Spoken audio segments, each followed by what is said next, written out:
ڕێز و خۆشەویستی هاوڕێیان چۆنن؟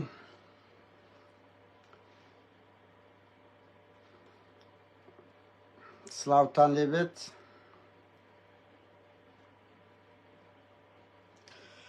بەستایەکی بەستا هاوڕێیان سەندە قسە و باز دەکەین لەسەر دەستگیرکردنی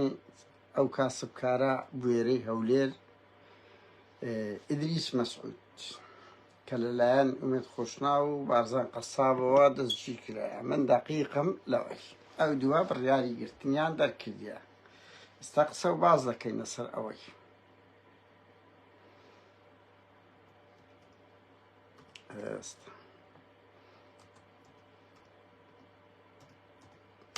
ئەخێر بێ ناوڕێیان ڕووداوەکی بچووک نییە. بەستایەکی بەستا هاوڕێیان فول شان بوو. بڕوا بکەن جەوەکی زۆر سادە ئێستا ئێرە، بەڵام دەوی خۆمان گەرم بکەینەوە. بەخێر بێن. ئێستا دەست پێ دەکەین تاوانش کە بەرامبەر خەڵکی هەولێرە لەلایەن دوو کەسی تاوانباری هەولێری، دوو تاوانباری هەولێری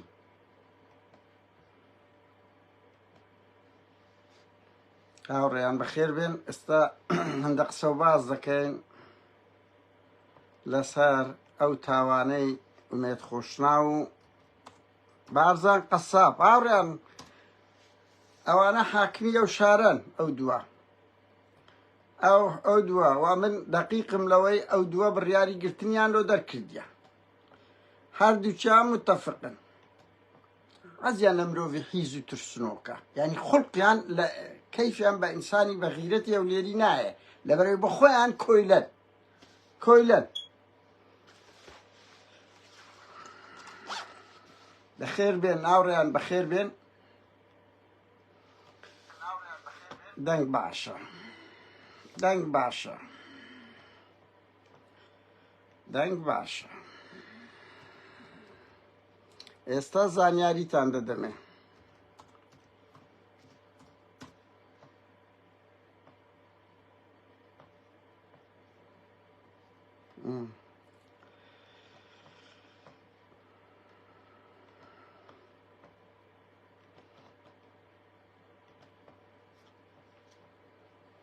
بەخێر بێن ئاوڕێن، یەک 10 سانیەیکە.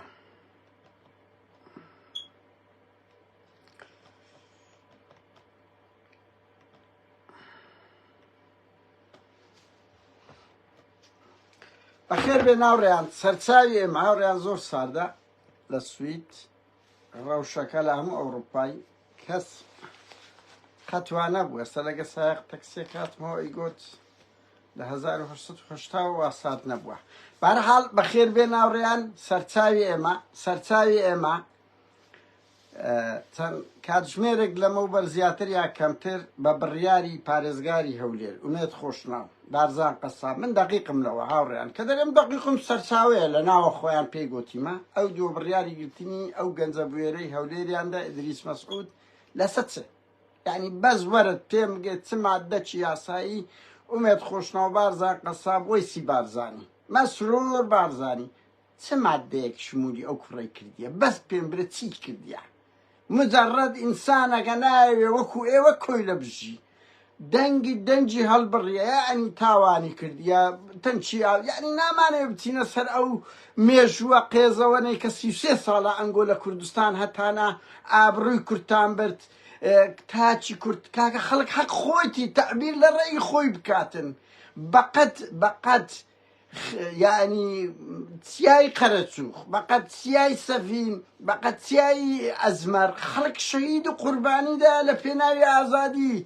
خەڵک یعنی حەقەجی ڕەوای خۆی پێڕەوا نابین بێتە سەجا دەبرێ بابە نانم، یعنی ئەوە گرانە. چی گوتی ئەو کوڕە؟ 170 قسەکانی باسی ئەڵڵا دەکا، کابراایکی مەیلی ئیسلامی هەیە. هەر ئەوە حزبی نییە ئەو کوڕە. من دەزانم باگراوندی ئەوانە زۆربەیە چێتیە و ئەو کوڕە پاروش پاریش هەمان شتی کرد کە ئەو گەنجە ئیدریسمە بە تاقتنێ لایڤەکی کرد و دیسان بە هەمان شێوە بڵاو بوو کابرایەکە باوەڕی بە خوددا هەیە ئینسانێکی کۆیلە نییە دەیەوێت خەڵک قسە بکە بەڵام پاراستن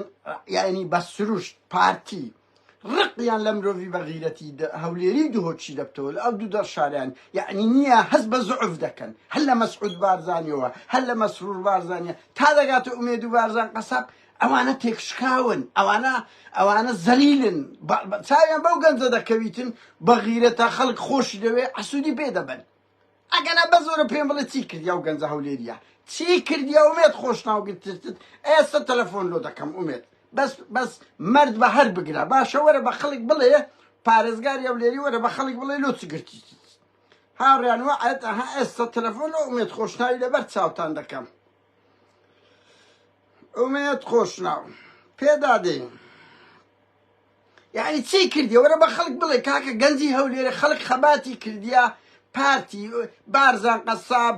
یعنی نییە خەڵکی هەولێرە بە هەزاران شەهیددا لە پێناوی ئازادی وەرە و گەنجەکی هەولێرە یان وەکو سەردەشتی دەرفێنرێ دە شەهید دەبی یان وەکو مەلاوشیاری تیرۆر دەکرێتن یان دەربەدەر دەکرێن وەکو دەیانی تر یان ئەوەتەوە وەکو ئەو گەنجەی قسە بکە دەیگرن باچە لۆ یعنی ئەو شارە خوینگۆ نییە 6,000 ساڵە و عمری ئەنگۆ مەعمورەکەن دەبی خزمەت بکەن تخوا شەرم ناکەی ئومێد خۆشناو بارزان قەساب کوڕە هەولێرین گەنجی هەولێری دەگرن لە پێناوی ئەوەی مەسرور بارزانی ئۆکەیەکتان بداتێ تخوا شەرم لە خۆتان ناکەن بەجددیمە تف و نەعلەت لە بۆ خۆتان و بنەماڵەکانتان هەر ئەوڕۆ بە هەزاران و دەیان هەزار ماڵ تف و نەعلەتتان لێ دەگەن لەسەر دەستخۆشەشی ئەوەی چی کردی ئەو کوڕە گەنجە خەڵک لۆ لێ ناگەرن تعبیر بکە لە هەموو دنیا مزاهرە کرا لە ئۆزەلانی لە هەولێرێ نەکرا لە بۆ خۆپیشاندانی مامۆستایان لە بۆ سەدان شت ئینسانی هەولێر و دهۆکتان کردیتە زەلیل دەتانەوێت وەکو خۆتان کۆیلە بن نمونەی حەمکۆتان دەوێت پارتی یەکسانە بە حەمکۆ پارتی یەکسانە بە هێمن هەورامی پارتی یەکسانە بە بارزان قەساب و ئومێد خۆشناو پارتی حەزیان لەو مەخلوقە کۆیلانەی وەکو حەمید موختارە نازانم ئەبوو چیچۆیە ئەوە قوتابخانەی بارزانی خۆش شەرم لە قوتان ناکەن بە هەرچی پیرۆزی هەیە هاوڕێیان بە هەرچی پیرۆزی هەیە پارتیە کۆنەکان بێزیان لەو نەوعانە دەبتەوە باشە بە مەبدەئم هەموو پارتیەکان بە دەیان و سەدان بنەماڵەی پارتی هەیە قێزیان لەو مەخلوقە کۆیلانە دەبتەوە ئەمە ناگادارم ڕێز لە خۆیان دەگرن کاچ خۆم هەموو پارتیەک وا بێ کۆیلە نییە وا بێ کرامەت نییە ها زۆر لە خەڵکی پارتی هەیە یعنی زۆر بێزارە لەو وەزعی و زۆر بێزارن لەو کۆیلانەش کورە کاکە شەرم لە خۆتان بکەن خەڵکە هاتە بە سەجادەی دەرێ نان تعبیرێکی کردیە ئێ بۆ دەیگری لە زیاتی قسەی لەگە بکەی ئێستا تەلەفۆنتان لۆ دەکەم بەس بوێرن هەرگرن ئەوە ئومێد خۆشنا ڕسمی مەسعود بارزانی لە سەدانە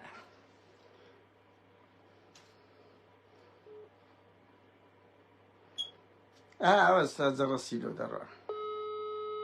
با پێمان بگە کاکە هەگرە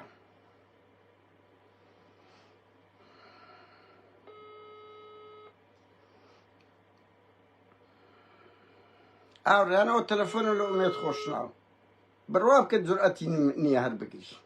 بڕوان پێ بکە ئیتر با مەحافظ بی ئەترسێت تەحەدای دەکەم ئەگەر نەک ئەمن هەر ڕۆژنامە نووسەشکە لە کوردستان لە کوردستانیش تەلەفۆنی لۆ بکە ئەوە چی هەبیتن لە بۆ گرتنی هۆکارێک بی کاکە خۆ مەناڵێ خەڵک نەژیرێ خۆ مەناڵێنەوە بەس پێم بڵێ چی کردیە ئومێد هەگرە عەیبە شەرم لە خۆت کە هەگرە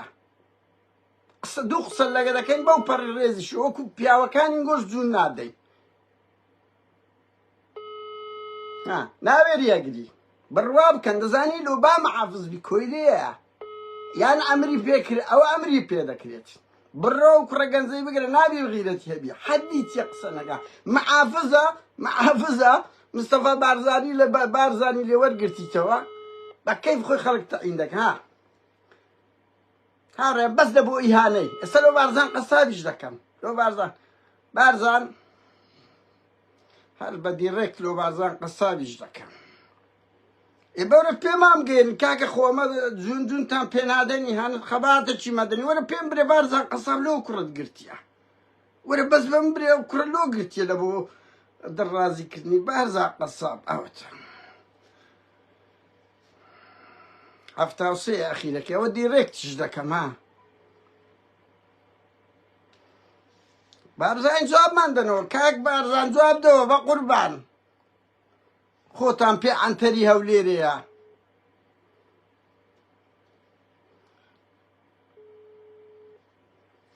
کاکە جواب دەوە جواب دەنەوە وەرە بزان ئەو گەنجەتان لۆ گرتیە بە خەڵک بڵێن ئێ باشە بە زۆرە پێمان بڵێن خەڵک لۆ دەگرن گەنجی هەولێرێ لەو هەموو شتەی مەحرومە لە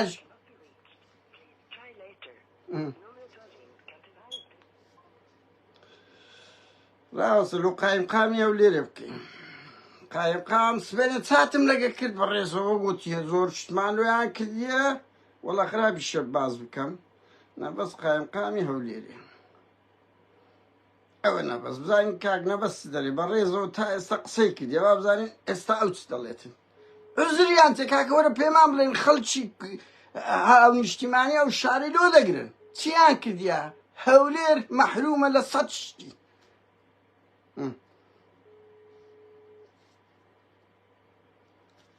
هاوڕێیان ڕقەمی من هەموو دەناسن لەبەرەوەی چاتم لەگە کردینە تەلەفۆنمان کردیە هەمیان خەزنە هەموو مەسوولەکانیە بڕوا بکە جارێک لە ڕانیە تەلەفۆنم وەیەکە چی کردبوو یەکسەر مەسوولی مەڵبەندی هەشت گۆبی کورە ڕقەمەکەی قادرم دێ بزان بەچەوە کە تا ئەگە کردیە من هەر نەگرم ئەوەش نەبەس ئەزانن بۆ هەموو ناوێرن هەر بگرن دەزانن لۆ لەبەر ئەوەی دەزان هیچیان پێ نییە هیچ تەفسیریان پێ نییە ئەمەش بۆیە لۆیان دەکەم هاتم ئەو لایڤ بکەم پێیان بڵێم خاوەنی هەر مەنسەبەک بن کۆیلەن بارزان قەساب مەنسوور بارزانی چی لێ کردی بەس پێم بڵێ وەرە بە خەڵک بڵێ بەخۆ بە هێر شەڕەش هاوڕێیان وەختی خۆی لەسەرم بڵاو کردەوە کاک نەوەزیش ناوێری ناوێرن کاکە کەسیان ناوێرن هەرگرن ناوێرن ئەوە بەس لەو هەندێمە بزانن یعنی خاوەنی هەر مەنسەبەک بن هیچ نین و تەفسیریان پێ نییە و ئەوانە حاکمی ئەو شارە نین بەڵکو کۆیلەی ئەو شارن بەدەستی بناڵەکانی بارزانی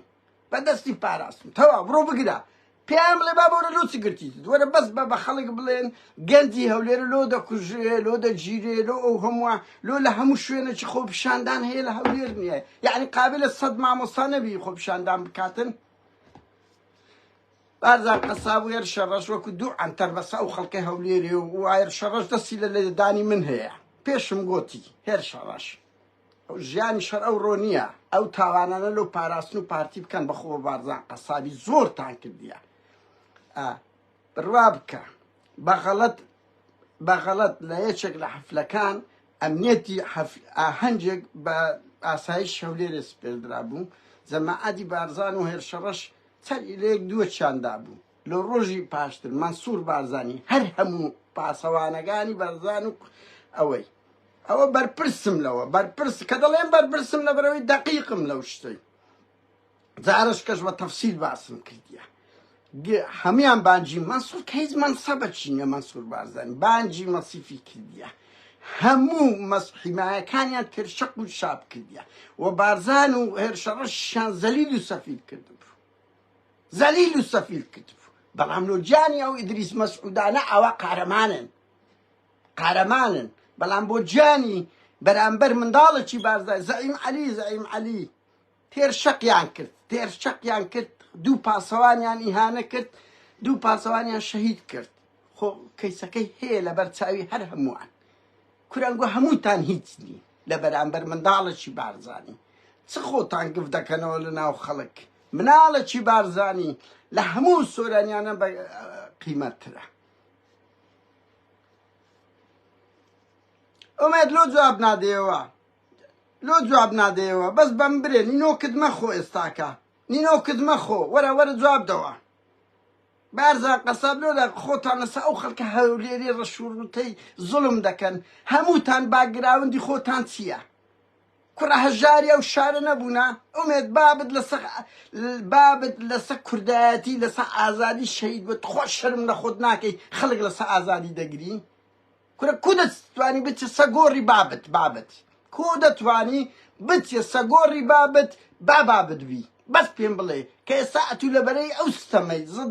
زدی ئەو نمونەی وەشی بابتی کو بابت خەباتی لۆ ئازادی کرد خوێنی خۆیدا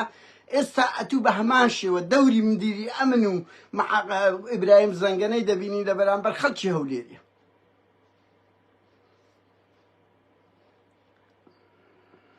نازم اسمە دەرگوشۆڵە نازم سەرخۆشە سەمخەدەرە یەخوا بە جدیمە چیتر دەوری هەیە لەوەی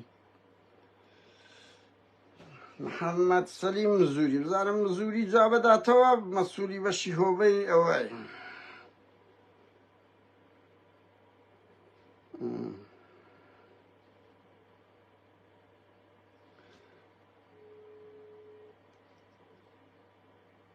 زانین بەرپرسی بە شوب پێمان بڵێن کاکە لە چ خەو خەڵکەتان گرتیە خۆ ئەوە لیوە بە شەرەفم هەزار جنی بە مندا تۆمەتی وا قێزەوە نشێ دوو خێزانم نووسی بە کۆمێن نووسی ئەو شتانە کە لەگە ئەخلاقی مە ناگونجێ ئەدە پێشی ناخۆشە پێی دەڵێن بەرپرسی بەڵتەچیەکانی ئەو لێرێ بووش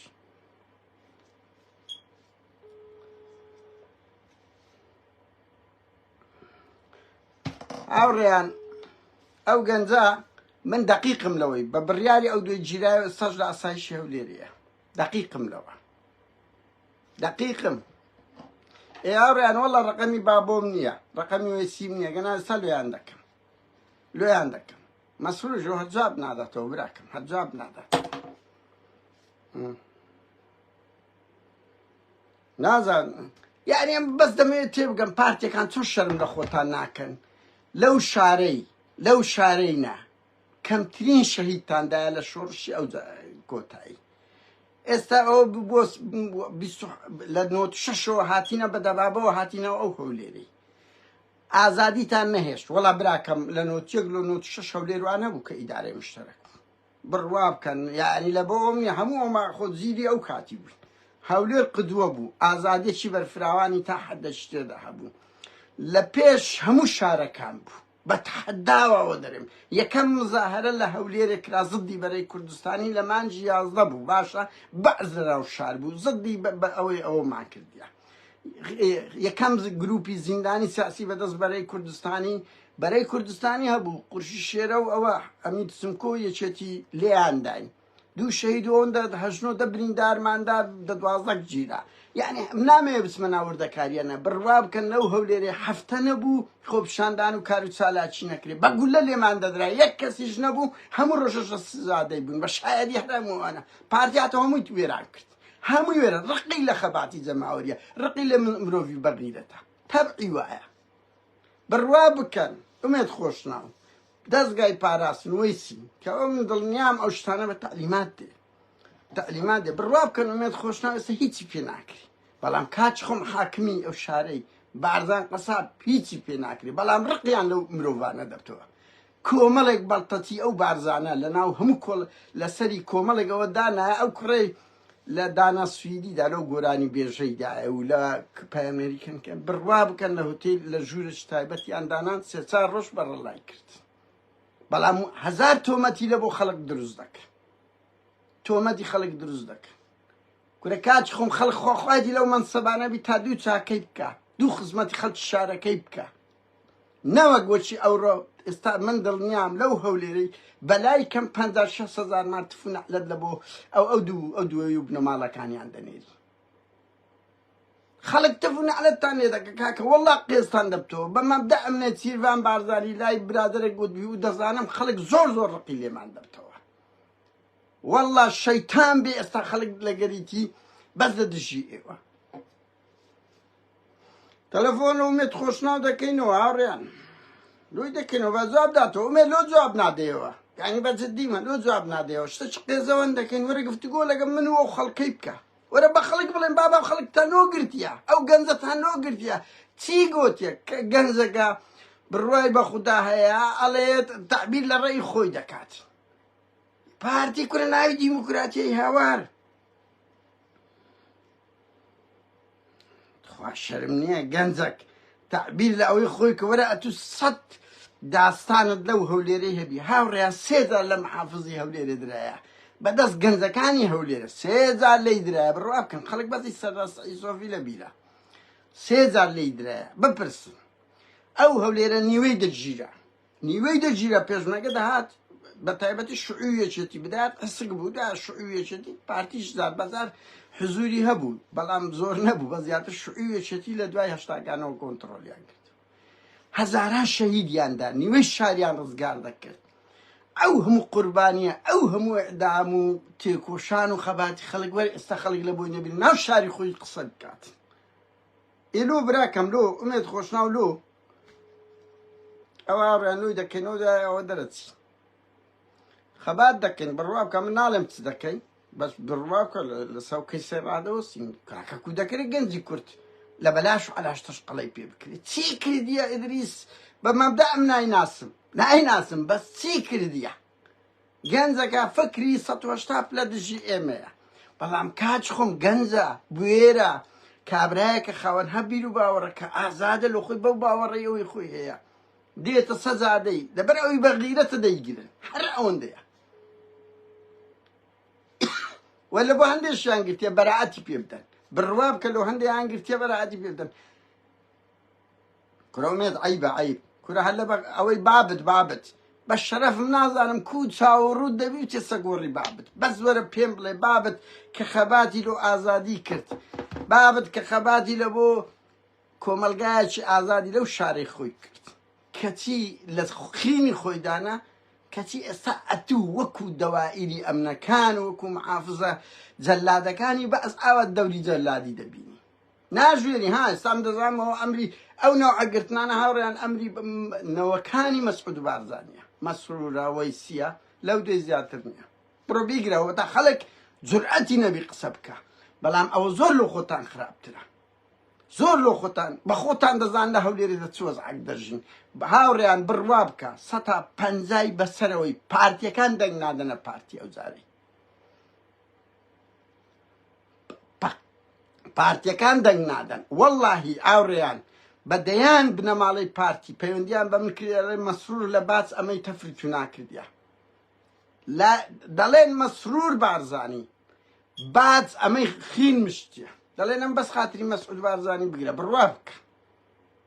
خەڵکی پارتی کادیری دیار مەسعودی دیاری پارتیە من نامێنێ ناوی بڵێم ئەخلاقیەن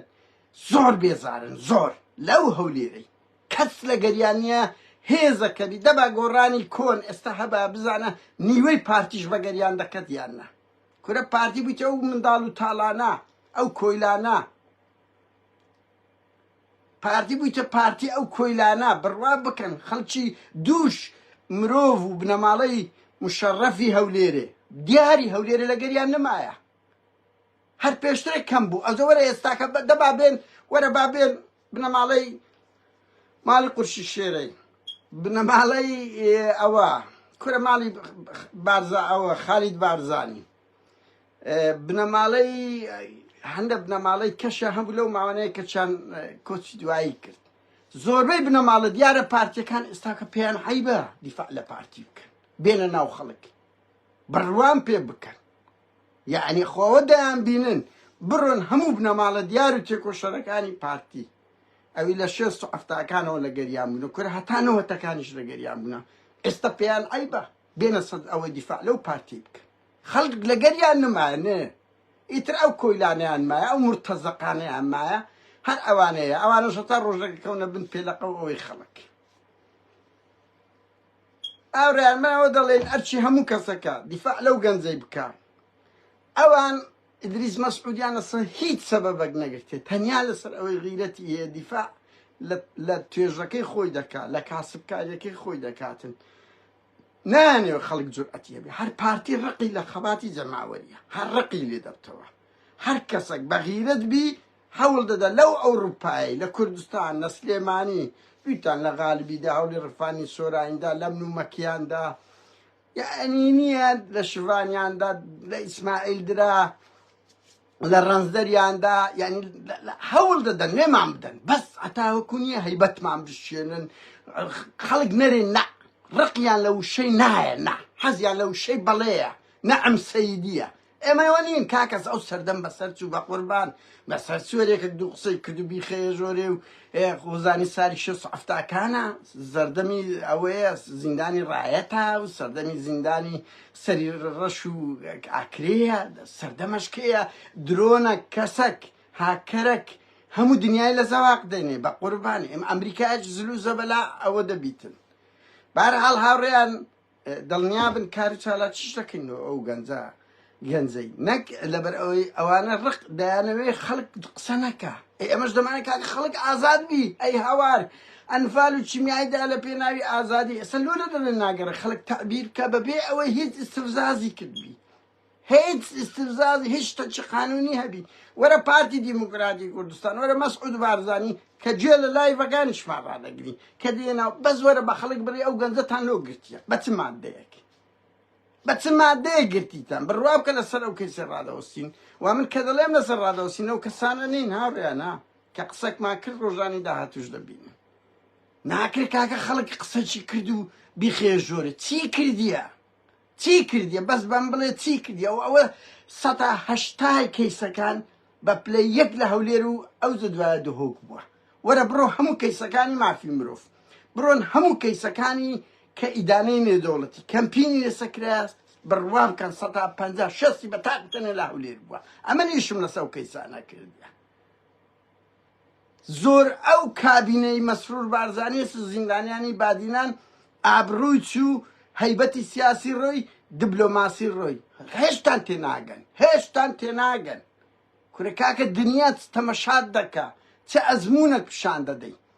هەر بە زەبر و زەنگ هەر بە گرتن و کوشتن یان بە بەرتیل یان بە گەوادی ناردن ژن و قەحپە و گەوادت لۆ بۆ دەنێریچن یان بە ئەرهاب یان بە هاکردن ئەوە وەسیلەی پارتی لەگە خەڵک قەت نایە بڵێ بابا بە ئەو پرۆژە بکەم بە ئەو شتێ لەگە ئەو خەڵکە جوانەی بکەم بچم لەگەریان دابیشم جیان لێ ڕابگرم